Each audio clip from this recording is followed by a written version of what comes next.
Hi, Saoirse, how are you? Hello, hi.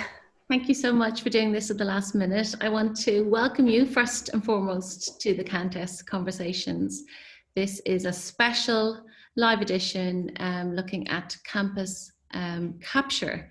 And Saoirse has agreed to pop in and have a chat with us just ahead of a very important meeting tonight with the Student Union where they are trying to pass a motion. And Saoirse, you've had an extraordinary week. Do you want to tell us in your own words what's been happening on campus in Galway?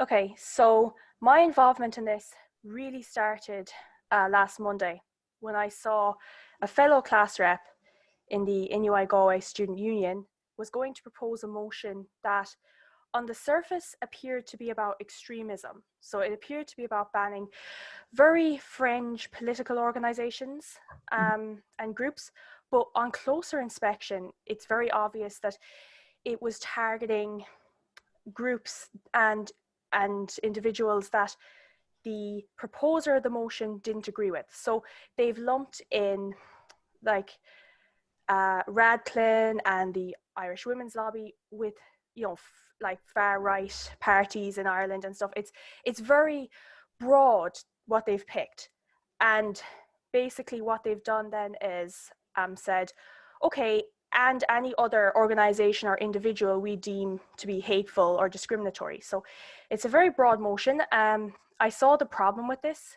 because in terms of free speech, and the intent seemed very targeted and specific because the person bringing the motion is a member of People Before Profit. So I just felt it was very, tied to this particular thing. So I said to myself, okay, I'm not okay with this because I support women's rights and I want to talk about this and get students' attention on this and see if we can stop this, because this is not okay. Deplatforming, as they're calling it, is just a nice way of saying, let's cancel somebody, because we don't like them. And the thing with our student union is, it is a union for all of our students, not just a few. And so it's very important that everyone can express their ideas and we can debate things. I mean, that's the essence of universities, right? You're supposed to be able to, debate and figure out the best thing to do and the best approach through debate. And if you can't do that, then how can you weigh the merits of any idea? Yeah, And and people would hope that you go to university to learn how to think critically, not just learn by rote, as some people would argue you do for the Leaving Cert, that you're in university to deal with challenging ideas and things that challenge, your set of beliefs. But clearly this didn't happen overnight. Has there been a creeping capture of the student union, and what have you noticed prior to the motion? yeah, certainly, like over the last few years, the union has become increasingly politicized. So my first time on campus was in 2016. Now, I didn't complete the whole year that time, but because I just decided a gap year, do other things.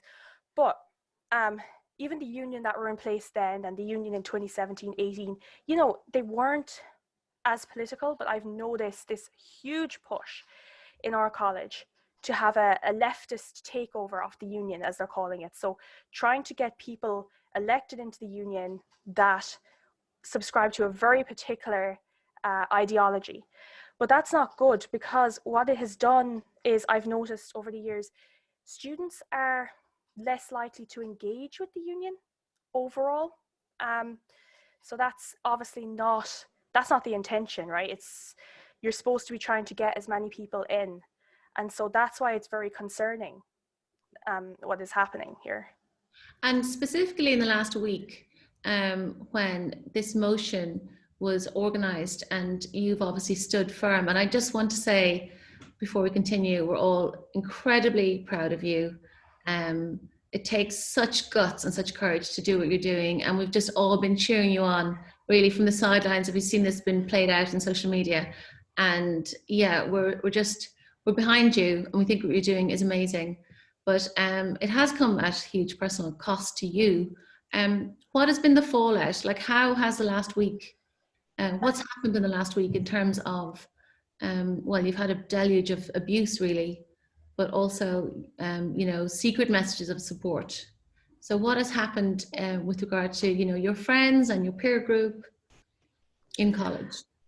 Right. So I've had, a lot of support privately, and it's great.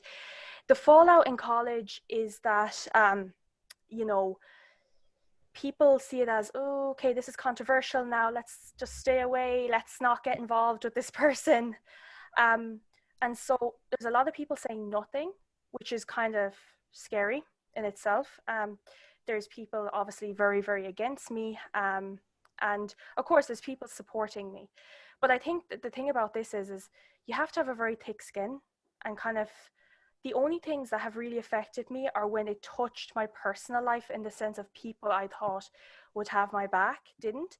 But that being said, there's been plenty of people in my life that have had my back 100%, but it's just that I'm personally not affected by what some person I don't really know says online.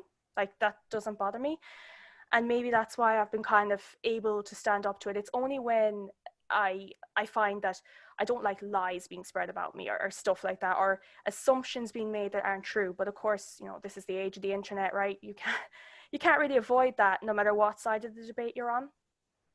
But And with your own friendship group, have you lost friends over this? Have people felt they couldn't be your friend because of your position? Which, even though that's outrageous, and it's unlike any other type of political belief, or, like other in so many other spheres, people would just agree to disagree, or they just wouldn't discuss that part of their lives, and that's true of really tricky subjects like reproductive rights, or people are against abortion, or there's loads of examples where people are able to navigate, you know, differences of opinion. But it doesn't seem to be the case with the conflict of rights between women's rights, child safeguarding, and trans rights.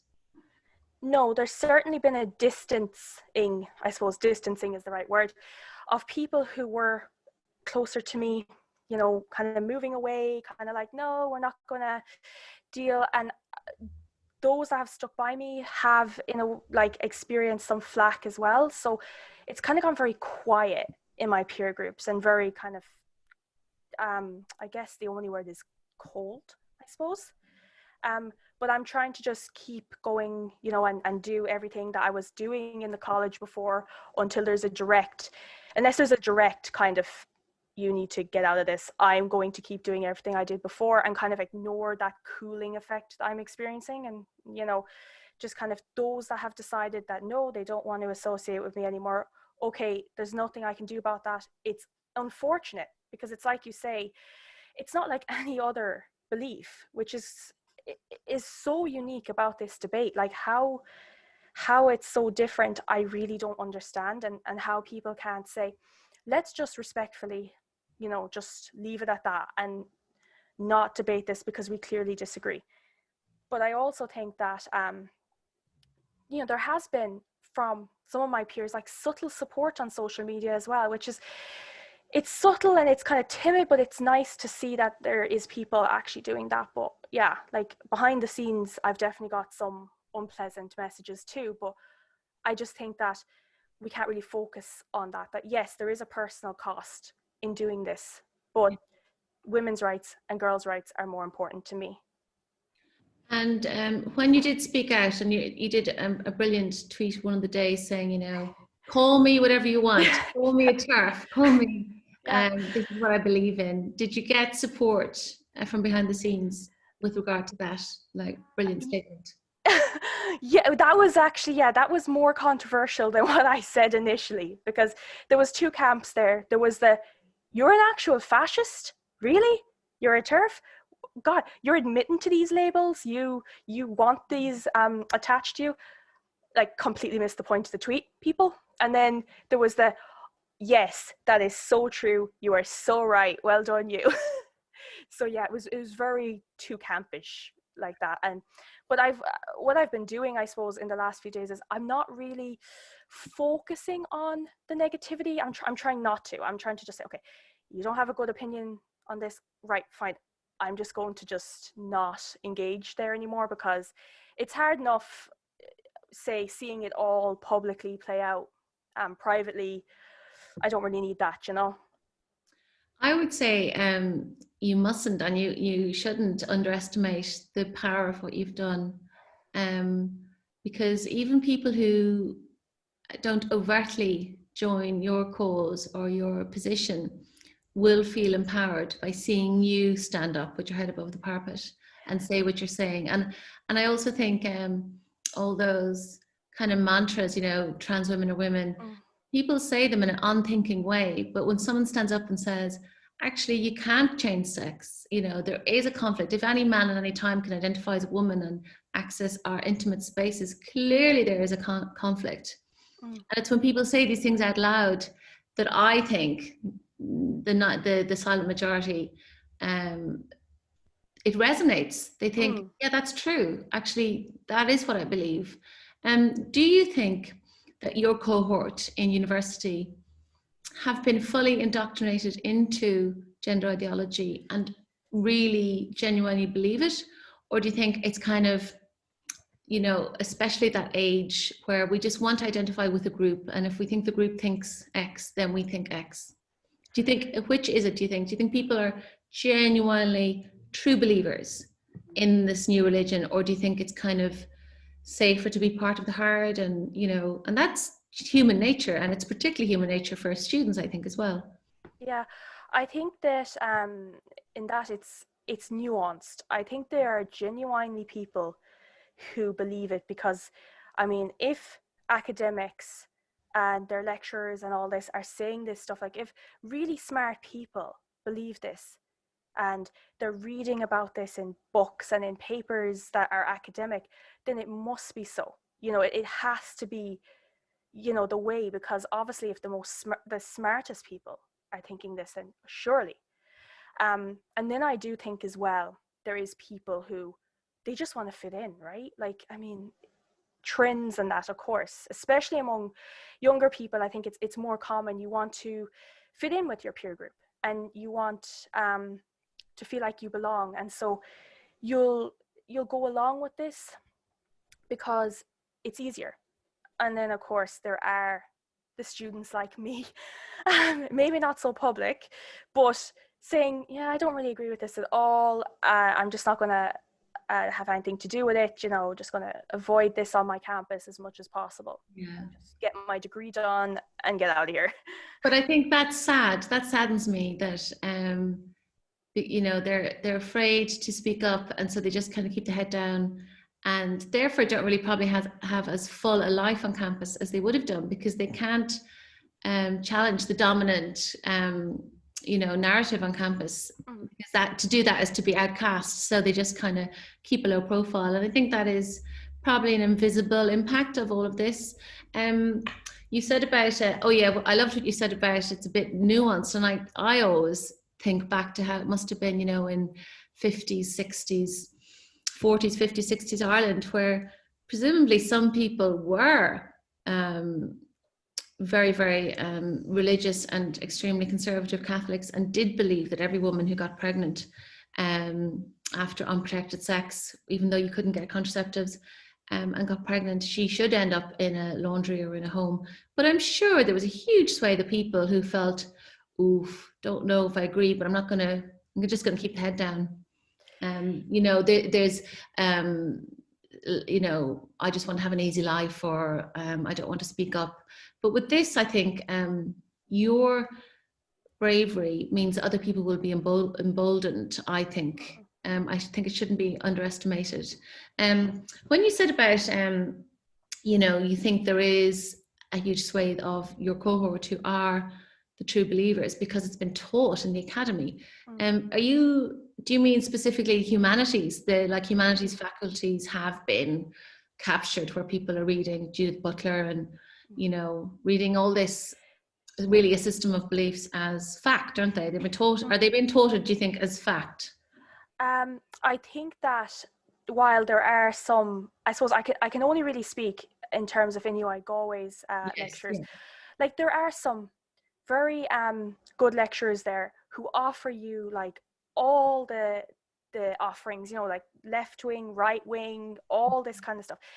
And while they are there, and they're great. There are, I suppose, modules Yeah. in the humanities courses that are very specifically based on queer theory, because I mean, all of this stuff, gender ideology, all that arose from queer theory. Yeah. So you have like, then you have these kind of niche lecturers, as I call them, that just do these very specific like gender studies kind of things, like the teaching about like really kind of, I suppose, out there theories as fact, so yeah, I think it's a mixed bunch. And in terms of,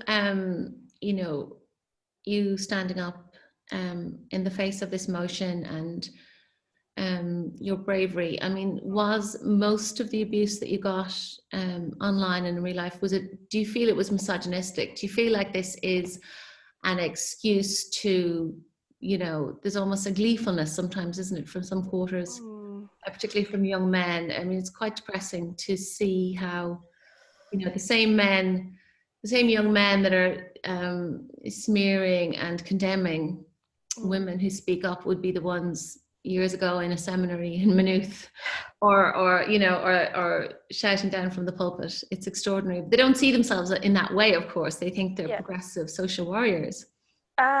I do think, I think this is there's many prongs to this. So I think the widespread acceptance of, say, sex work as work and porn among the left has meant that there are men of that political persuasion, particularly, that almost view women in a very misogynistic, like very kind of objectifying way. And so us thinking and developing our own ideas, and that is bad, and it does come, I think, from that acceptance, like with those kind of ideas that, this stuff is all good and it's women's empowerment and stuff, when these things are not empowering at all. And I think that definitely contributes to this kind of misogyny that we see. And also the kind of the violence, like the way that they will speak, like not actual violence, but the violent speech that they will use to put down women with gender critical views. It's almost indicative of that. Well, an actual survivor from a mother and baby's home was told to get chum out of your mouth. Get Savita and chum out of your mouth. And I read that and I just, sometimes you just almost feel a chill, because it's just that, imagine speaking like that to any woman, and also to feel that you have ownership, or you're the gatekeeper of those things which carry huge trauma for survivors, but for all Irish women, really. We all have, I think, every due to speak about things like our battle for reproductive rights and the industrial incarceration of women and children in this country for 80 years. Of course we have that right. But it's very interesting what you said about, sex work is work, and porn, I think, as well. Well, I would see that as part of the same, I always say, trans women and sex worker work are kind of conjoined twins, really. They're like two sides of the same coin. And I fully agree with you. And I actually see, this idea, and they all come from the left. And that's what kind of I think confuses people. So the idea that porn is empowering and harmless and empowering for women. The idea that to be prostituted is the same as working in a nail bar or, a call center. I mean, what nonsense.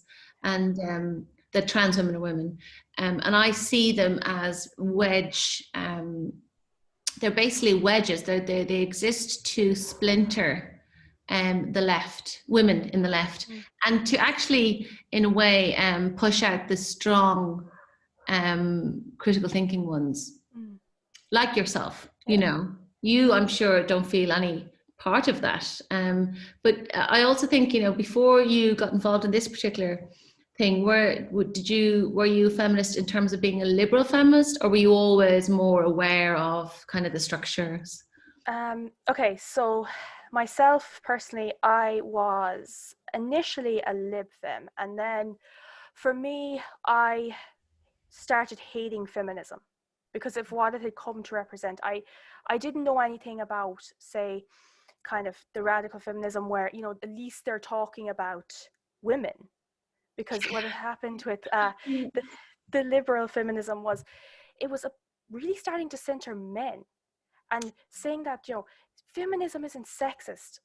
I'm sorry, by nature, it is. It's positively sexist in the sense that you look out for women's interests, you know, all the time. So yeah, I just didn't. And even now with feminism, I'm kind of, there's parts of it, yes, fine. There's other parts of it, no. I'm one of those women who left the left, the new left, as I call it. Like, and I would see myself on the new right, which is really the old left. Yeah, it's confusing. But basically, I think people, I suppose that's a completely different issue, but I think people think that the left and the right are the same as they were 10 years ago. No. They're not. No, completely different. You almost have the right now talking about free speech, freedom of expression, freedom of association, whereas the left is like almost doing what the right did with religion, going, you must believe this. Yeah. Like, or face the consequences, kind of. And it's crazy how it's changed, you know?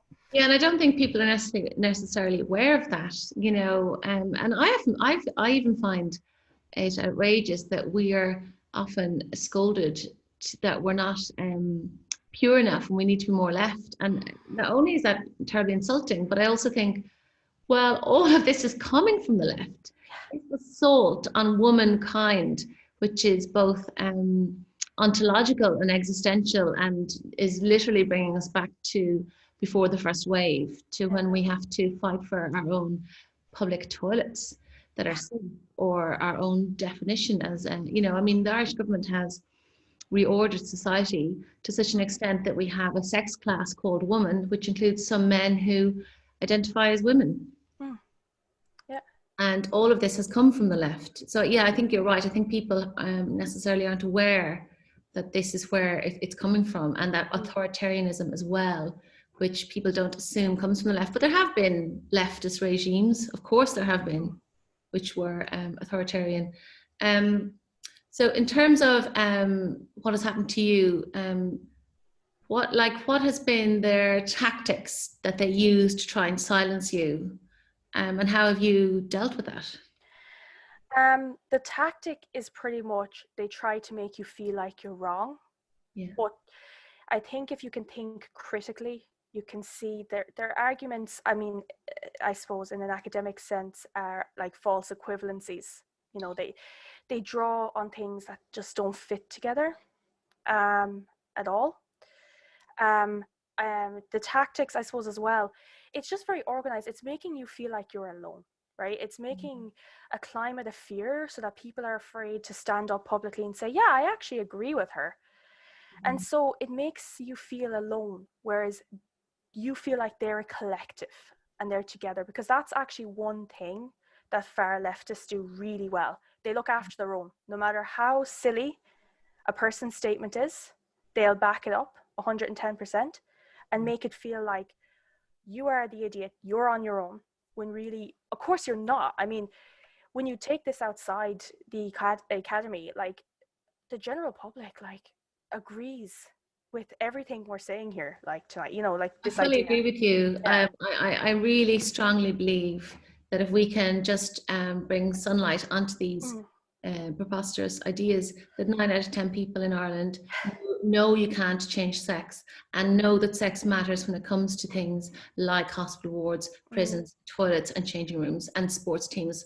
I mean, of course they do. Yeah, they do. I think what else is true, like with the tactics, is just the smear campaigns that they try. You know, let's tell a lie, let's see if we can get away with it. And then if you counter it, they'll try to get you in some way for even daring to say, hey, this isn't true, and I have proof it's not true. It's mad, and it's fear. It's like, let's bring complaints against this person. Let's see if we can get rid of their job. You know, let's do all of these things.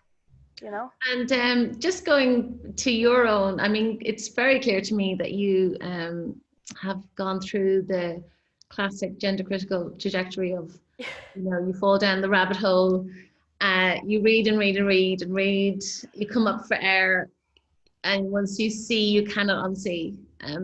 Is that what happened to you? When did that happen?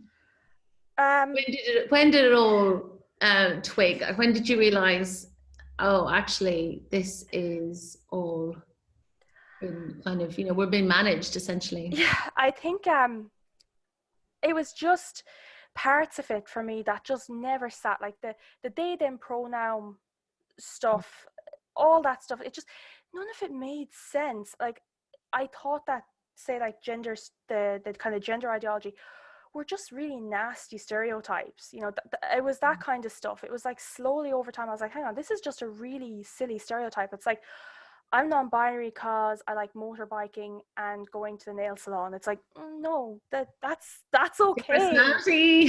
That's not Yeah. abnormal. Like, I mean, if I'm like having a beer and putting together a shelf, I feel a bit masculine. If I'm at the nail salon, I'm feeling quite feminine.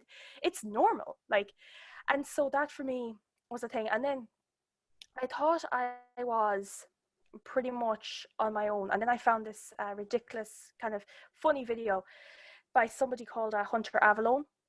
He was doing it on non-binary people, and I was just watching it about how like the pronoun stuff is ridiculous. And then when I went from his videos to just looking at GC stuff and being like, oh, this makes sense to me. Yeah. And apart from this motion, which I must add, the vote is really soon, in an hour's time. They're going to start their meeting, the student union Yeah. meeting. But so we're delighted again. Thank you for making time for Yeah. the Countess to chat about all of this. But what other evidence is there of capture in terms of, on campus? Like you mentioned their pronouns. Is that now kind of normative? And also in terms of toilets, are the ladies' toilets being switched to being mixed sex on campus? Or what other evidence is there of capture? Right. So we have a gender neutral plus disabled toilet system, then men's and women's. I suppose with capture, like, it is kind of the pronoun stuff is seen as the norm. There's a heavy kind of, like, all the events, well, not all, but a lot are like intersectional in nature. You have this with that, and it's based around an ideology. But the university themselves, though, are really keen on maintaining free speech. It's just the union that is the problem in terms of this ideology. Yeah. That's really interesting, and that probably is a good chink, a little gap for everyone to be aware of, because obviously under Article 40 of the Constitution, we do have freedom of expression and indeed assembly. So those protections and freedoms are there. It's just that, as you say, the student union has just basically swallowed an ideology, gender ideology, Yeah. whole, and is enforcing it essentially. Pretty much, yeah.